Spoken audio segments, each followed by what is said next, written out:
দুর্ভাগ্যজনকভাবে দুঃখের সাথে লক্ষ্য করি যে পবিত্র জাতীয় সংসদে সংবিধান অনুযায়ী রাষ্ট্রপতিকে মানতে হবে।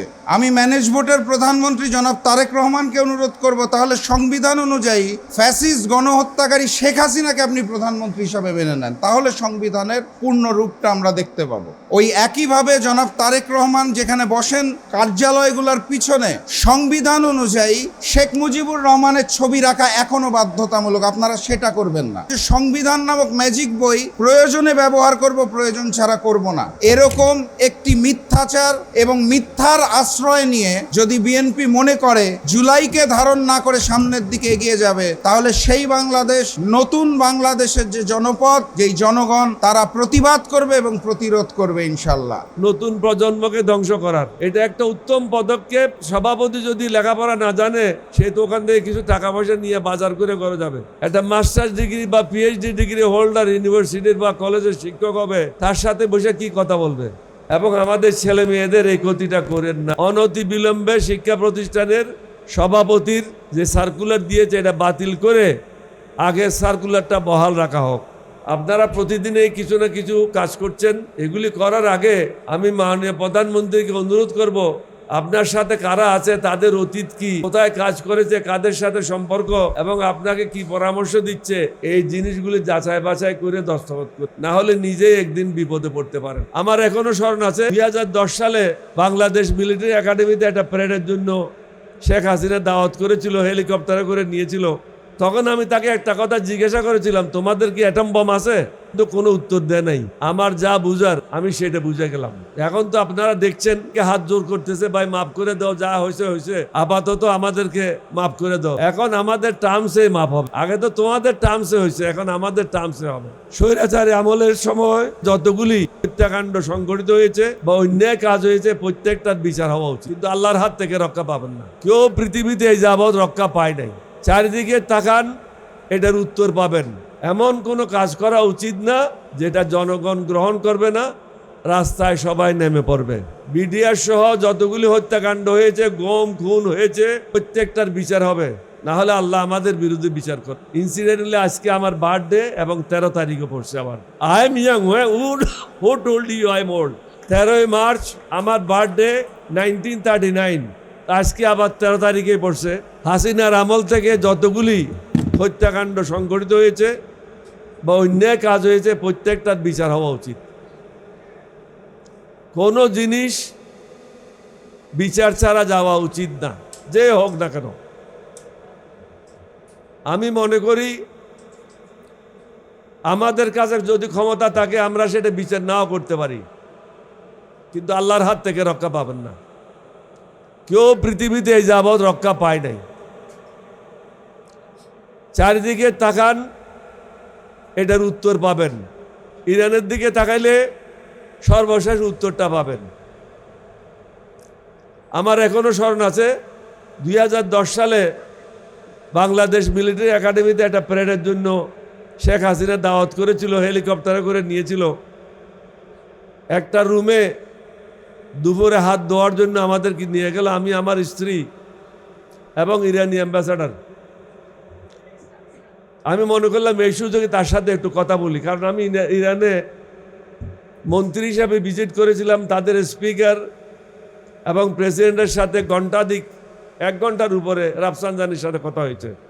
রাফসানজানি সাহেব যখন বাংলাদেশে আসলেন, বেগম জিয়াকে বললেন ওই মিনিস্টারের দরকার আমার, যিনি ইরান গিয়েছিল।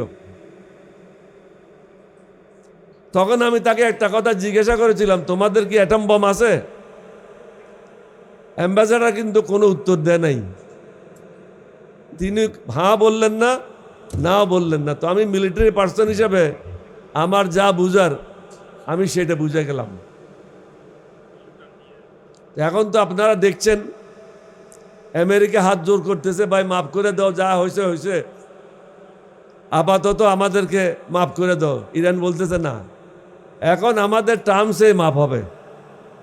আগে তো তোমাদের টার্মসে হয়েছে, এখন আমাদের টার্মসে হবে। সুতরাং বাংলাদেশকে এটা বুঝতে হবে, কোনো জিনিস স্থিতিশীল না, সব কিছু হলো গতিশীল। আমার কথায় সব কাজ হবে না, আমার মতের ভিত্তিতে সবাই সব কিছু গ্রহণ করবে না। এমন কোনো কাজ করা উচিত না যেটা জনগণ গ্রহণ করবে না, রাস্তায় সবাই নেমে পড়বে। আমি প্রথমে আজকে অনুরোধ করলাম একটাই শুধু, অনতি বিলম্বে শিক্ষা প্রতিষ্ঠানের সভাপতির যে সার্কুলার দিয়েছে এটা বাতিল করে আগের সার্কুলারটা বহাল রাখা হোক। 2 নম্বর হলো বিডিআর সহ যতগুলি হত্যাকাণ্ড হয়েছে, গম খুন হয়েছে, প্রত্যেকটার বিচার হবে, না হলে আল্লাহ আমাদের বিরুদ্ধে বিচার করবে। আমরা যারা আছি, যারা এগুলি সমর্থন দেব, আল্লাহ আমাদের বিরুদ্ধে বিচার করবে। আল্লাহ কাকেও ছেড়ে দেবে না, ছাড় দিতে পারে কিছুদিনের জন্য। যা হোক, আমার আরেকটা জায়গায় যেতে হবে, দেরি হয়ে গেছে। আপনাদের প্রত্যেকের কাছে ক্ষমা চেয়ে নিই। আপনাদের সুন্দর জীবন এবং সুস্বাস্থ্য কামনা করি। ইনসিডেন্টালি আজকে আমার বার্থডে এবং 13 তারিখে পড়ছে আমার। Thank you very much. 13ই মার্চ আমার বার্থডে, 1939। আজকে আবার 13 তারিখে পড়ছে। I am young. Who told you I am old? 1939। সবাইকে ধন্যবাদ। সুস্থ থাকুন। আল্লাহ সবাইকে ভালো রাখুক, দেশটা সঠিক পথে চালক, এটাই কামনা করি। দুর্নীতিমুক্ত বাংলাদেশ, সুশাসন প্রতিষ্ঠা হোক, সকলের জন্য মঙ্গল হোক। আসসালামু আলাইকুম ওয়া রাহমাতুল্লাহি ওয়া বারাকাতুহু। সেনানিবাস, যেখানে উনি আশ্রয় নিয়েছিলেন, এই বর্তমান সরকার ক্ষমতা আসার পর তার অনেক দায়িত্বশীল কাজ করেছেন। বাংলাদেশ ব্যাংকের গভর্নর সরিয়েছেন, আইসিটির চিফ প্রসিকিউটরকে সরিয়েছেন, এরকম দায়িত্বশীল অনেক কাজ করেছেন। তাদেরও তো নৈতিক দায়িত্ব ছিল। স্পিকার কোথায়? আমরা স্পিকারবিহীন যখন সংসদ শুরু করলাম, তার মানে আমরা সংবিধানের মধ্যে নাই, এবং সংবিধানের মধ্যে নাই অথচ বারবার বলি আমরা সংবিধানের ভিতরে আছি। এই প্রশ্নগুলোর সমাধান আমাদের দরকার। তারপরেও আমি বলবো, এই আজকের এই ইফতারের আয়োজন যারা করেছেন তাদের প্রতি আমি কৃতজ্ঞ, এবং আমাকে আমন্ত্রণ জানানোর জন্য আমি আরও ধন্য। সবাই ভালো থাকবেন। যেই বাংলাদেশের রাষ্ট্রীয় ক্ষমতায় থাকা রাজনৈতিক দল যারা এই মুহূর্তে একটা ম্যাজিক বই পেয়েছে, ম্যাজিক বইটার নাম হচ্ছে সংবিধান, সেই ম্যাজিক বই অনুযায়ী তাদের যখন প্রয়োজন হয় তারা বলে এই সংবিধানের বাইরে যাওয়া যাবে না, আর যখন প্রয়োজন হয় না তখন তারা নিজেরাই এই সংবিধানটাকে মানতে চায় না।